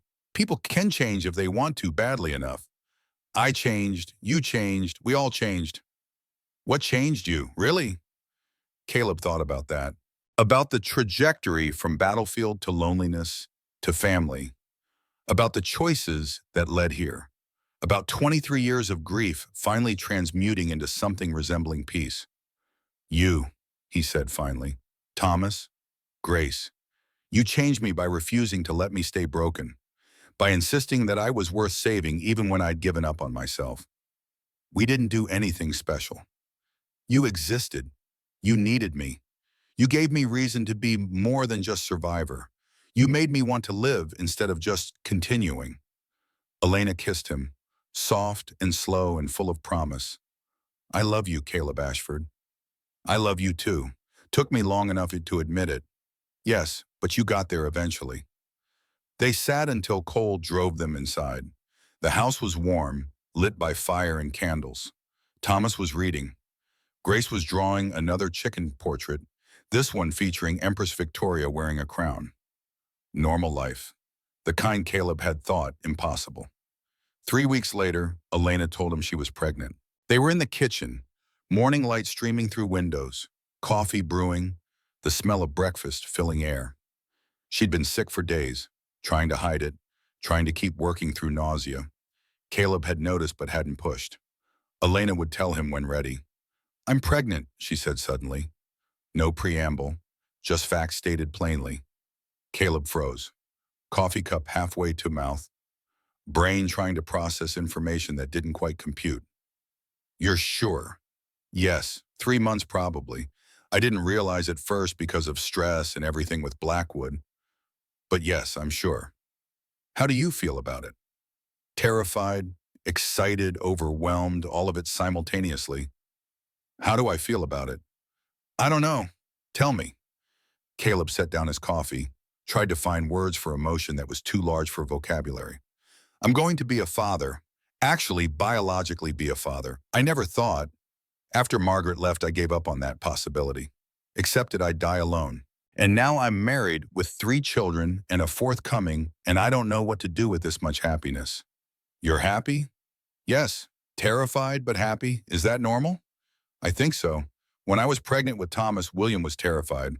Kept worrying he'd be terrible father. Kept asking if I was sure we could handle parenthood. But he was wonderful. Terror doesn't mean failure. It means caring enough to be scared. What do we tell Thomas and Grace? The truth they deserve to know. And Thomas needs to understand he's still important, still loved, still family, even though there's baby coming. They told the children that evening. Grace's response was immediate and enthusiastic. A baby. I'll teach it about chickens. Empress Victoria will be excellent aunt. Thomas was quieter. Are you happy? He asked Caleb. Yes. Are you? I don't know. I'm happy, but also scared you'll love the baby more because it's yours biologically. Thomas, look at me. You are my son. Grace is my daughter. This baby will be my child. All 3 of you are mine. Biology doesn't change that. Do you understand? I think so. If I have to prove it every day for the rest of your life, I will. Your family, that's permanent. Thomas nodded. Didn't quite believe it yet, but wanted to. That was enough. Belief would come with time and consistent demonstration. Caleb would make sure of it. Spring came slowly to Montana territory. Snow melted inch by inch, revealing land beneath. Caleb and Thomas rode the property lines, checking for damage, planning repairs, doing the endless work of ranch management. The boy had grown. 13 now, his birthday having passed in March. Taller, stronger, voice deepening, becoming the man he'd been pushed toward by necessity. I've been thinking about my name, Thomas said one morning. What about it? I'm Thomas Hayes. You're Caleb Ashford. Grace is Grace Ashford now that you adopted her. I'm the only one with different last name. And you want to change it? I don't know. Papa's Thomas Hayes. I'm Thomas Hayes. Changing it feels like erasing him. You're not erasing him. You're honoring him by continuing to grow. Your father would want you to have family, would want you to belong somewhere. But would he want me to take your name? I think he'd want you to take whatever name makes you feel safe and loved. Names are just words. Family is what matters. Thomas was quiet for a mile of riding. Then he said, Thomas Hayes Ashford. What? Thomas Hayes Ashford. Keep Papa's name. Add yours. Be both. Honor both fathers. Caleb's throat tightened. That's perfect. You really think so? I know so. Your father gave you life. I'm trying to help you live it. Both matter. Both deserve recognition. They filed paperwork in April. Legal name change. Thomas Hayes became Thomas Hayes Ashford. The boy looked at the document with expression of someone who'd finally found missing piece, not replacing his father, expanding his identity to include both men who'd shaped him. Grace demanded similar treatment, wanted to be Grace Adelaide Ashford because Adelaide was one of her chickens, and chickens deserved representation in human names. They compromised on Grace Adelaide Hayes Ashford, which was absurdly long, but made the 7-year-old happy. The baby was born on June 20th. Boy, healthy, loud. They named him James Corrigan Ashford. Elena had wanted that name, had insisted despite Caleb's protest that it was too much, too presumptuous, too heavy for infant to carry, but she'd been adamant. James Corrigan saved you at Chancellorsville so you could save us in Montana, she'd said. His sacrifice made this family possible. He deserves to be remembered, to live on through someone who never knew him but exists because of him. So James Corrigan Ashford came into the world on summer morning, screaming his arrival, demanding attention and care and the constant vigilance all infants require. Caleb held his son, this small person who was his by blood and choice both, and felt something break open in his chest. He was 44 years old, had survived war and loss in 23 years of loneliness. And now he was holding his newborn son while his wife recovered and his adopted children played outside and chickens made noise in their coop. It was everything. It was enough. It was the thing James Corrigan had died to make possible. "Hello, James," Caleb whispered. "I'm your father. I'm going to mess up a lot because I don't know what I'm doing, but I promise I'll try. I'll protect you and teach you and show you that the world, despite everything, is worth living in. Because your namesake taught me that. Because choosing to live fully is the greatest honor we can give to those who died." The baby didn't understand, wouldn't for years. But Caleb said it anyway. Because some promises needed to be spoken aloud, witnessed by the universe, made real through articulation. Summer passed into fall. The ranch prospered. Thomas learned surveying, understanding land and value, and the complex mathematics of resource management. Grace became unofficial veterinarian, treating sick animals with competence that surprised everyone. Baby James grew, learned to smile, learned to sleep through night with only occasional midnight crying. Life became routine, the kind of routine Caleb had once thought boring, but now recognized as precious. Breakfast together, work during day, dinner together, evenings on porch watching sunset, the small rituals that made family real. In September, Caleb turned 45. Elena made cake. The children made cards. Grace's featured Empress Victoria congratulating him on not dying. Thomas's was more serious, thanking him for being father when fathers were needed most. Baby James contributed by spitting up on Caleb's shirt, which everyone agreed was fitting celebration. That evening, after children were in bed, Caleb and Elena sat on their porch. Same place they'd sat dozens of times. Same stars overhead. Same Montana sky that had watched them build this family from nothing and 23 cents. "Do you remember when we met?" Elena asked. "October 28th, 1888. You were dying. Thomas was trying to start fire with wet wood. Grace was hypothermic. You had 23 cents. And you saved us. We saved each other. I was dying too. Just slower, more quietly. Do you think about what might have happened if you hadn't found us that night? Sometimes, you'd probably be dead. Thomas and Grace would be orphans or worse. I'd still be alone, eating silent dinners, counting years until meaningless death. But instead we're here, family, together, building something that matters." Elena took his hand. "I'm glad you found us." "So am I." They sat until cold drove them inside.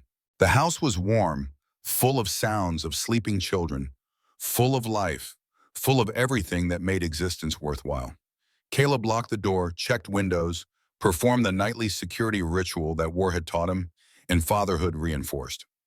Upstairs, Thomas was sleeping with cavalry saber on the wall above his bed. Grace was sleeping, surrounded by chicken drawings. Baby James was sleeping in crib Caleb had built. Same crib designed for children who'd never come, but finally being used for child who had. In their bedroom, Elena was already under covers. Caleb joined her, holding his wife, feeling the rhythm of her breathing, the warmth of her presence, the quiet miracle of not being alone. "Thank you," he whispered. "For what?"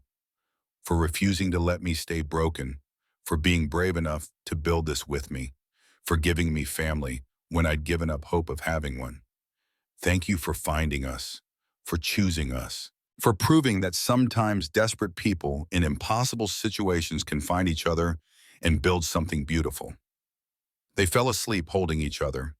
Two people who'd survived impossible things, finding peace in shared survival. 15 years later, on warm September afternoon in 1903, Caleb Ashford stood on his porch and watched his family. Thomas was 26 now, married, expecting his first child. He'd served in the Spanish-American War, earned Medal of Honor at San Juan Hill, returned to Montana decorated and determined to build ranching empire larger than his father's. Grace was 22, Montana's first licensed female veterinarian, running clinic in Silver Creek that served 6 counties. Baby James was 14, tall and serious, and showing signs of political ambition that would eventually take him to territorial senate. Elena was 54, hair going gray, body showing years of hard work and childbearing.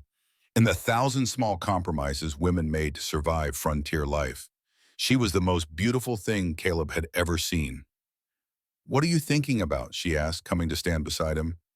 "Everything, all of it. How we got here from there." "Any regrets?" "None. You?" "Not one." Thomas rode up on horse that was Shadow's great-grandchild. The original Shadow had died in 1895, old and honored, buried with ceremony that included Grace's insistence that Empress Victoria attend. Thomas dismounted, walked to porch, sat beside his father. "Papa," he said, the title he'd used for 15 years feeling as natural as breathing. "We need to talk about expanding the ranch. Market's changing. Railroad wants more consistent supply. If we coordinate purchases with Henderson and Wilson, we could control distribution for 3 territories." Caleb listened to his son outline strategy. Watch Thomas think like battlefield commander, like businessman, like man who'd learned young, that survival required thinking 3 moves ahead. Pride was an adequate word for what Caleb felt. Something bigger. Something that encompassed gratitude and love, and the bone-deep satisfaction of knowing he had done his job. He'd raised this boy into a man who would build empires and raise children and continue the cycle. "What do you think?" Thomas asked. "I think you don't need my permission anymore. Haven't for years. You're asking out of courtesy. I'm asking because you're my father and I value your wisdom." "Then here's my wisdom. Do it. Build it. Create something that lasts. But remember that business is temporary. Family is permanent. Don't sacrifice the second for the first." "Like Blackwood did?" "Exactly like Blackwood did." Thomas nodded, stood, hugged his father with casual affection that had taken years to build.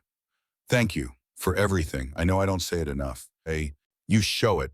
That's better than saying it." After Thomas left, Grace arrived with baby James, who was explaining some political theory he'd read about representation and taxation. The boy was brilliant, destined for leadership, already showing signs of charisma that would serve him well in public life. They ate dinner together. 4 generations if you counted Thomas's pregnant wife. 5 generations connected through choice and chance, and the incredible luck of Caleb finding a dying woman and 2 starving children on October night 15 years ago. That night, lying in bed, Elena asked, "Do you think James Corrigan would be proud?" "Of what?" "Of what you built, of who you became, of this family that exists because he threw himself on artillery shell." Caleb thought about that, about the boy who'd saved him at Chancellorsville, about the promise to make it worth something, about 15 years of trying to honor that sacrifice through living fully instead of just surviving. "I think he'd say I finally figured it out." "Figured what out?" "That surviving isn't enough, that you have to build something worth surviving for. That love and family and choosing to be vulnerable despite every instinct screaming to stay protected is the bravest thing humans can do." "And are you glad you did, despite everything?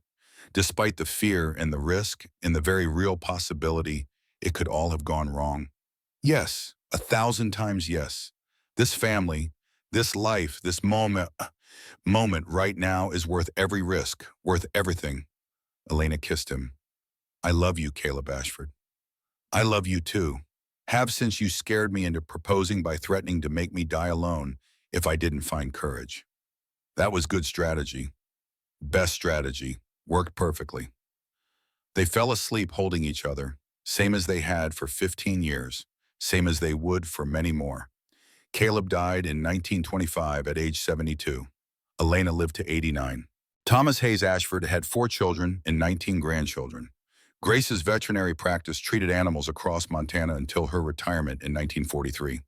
James Corrigan Ashford became territorial senator, pushed for statehood, saw Montana admitted to the Union in 1889, expanded the ranch to 2,000 acres before his death in 1956.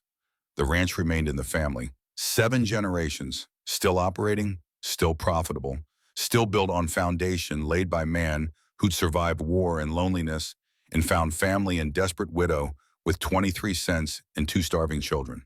The cavalry saber still hangs in Montana Historical Society. Labeled Caleb Ashford's cavalry saber, Chancellorsville, 1863, symbol of survival and sacrifice. Visitors see it daily. Most don't know the full story, don't know about James Corrigan or Elena Hayes or the boy who rode through winter storms or the girl who talked to chickens or the baby named for a dead hero. But the family knows. It does. Passes stories down through generations. Ensures that children understand their heritage isn't just land and money. It's the choice to love despite risk, the choice to build despite uncertainty, the choice to believe that sometimes desperate people in impossible situations can find each other and create something that lasts. In the family cemetery on Silver Ridge Ranch, 7 generations are buried. Caleb and Elena lie side by side beneath the endless western sky they chose together. James Corrigan is buried in Virginia, 3,000 miles away, but a memorial stone stands beside Caleb's grave. Same stone Caleb visited every Christmas Eve for 40 years. The inscription reads, James Corrigan, 1844 to 1863. He saved me so I could save them. His sacrifice made everything possible. Underneath in smaller letters, some men survive, some men live. The difference is those who have courage to accept 23 cents and build everything. Caleb Ashford, 1924. That quote, spoken by 81-year-old Caleb to a newspaper reporter, became family motto, became wisdom passed down through generations, became a reminder that value isn't in what you have, but in what you do with what you're given. 23 cents, 2 dimes and 3 pennies. Enough to buy a loaf of bread and half a pound of coffee. Not enough to survive Montana winter. Not enough to build a family. Not enough for anything except a symbol of desperation and the incredible human capacity to build empires from nothing when love demands it. That's the story of Silver Ridge Ranch. That's the story of the Ashford family. That's the story of one man who survived war and found redemption in family. One woman who survived poverty and found safety in love. 2 children who survived loss and found home and acceptance. And 7 generations who understood that the greatest inheritance isn't money or land. It's the knowledge that love, chosen deliberately and protected fiercely, can transform 23 cents into everything that matters. The end.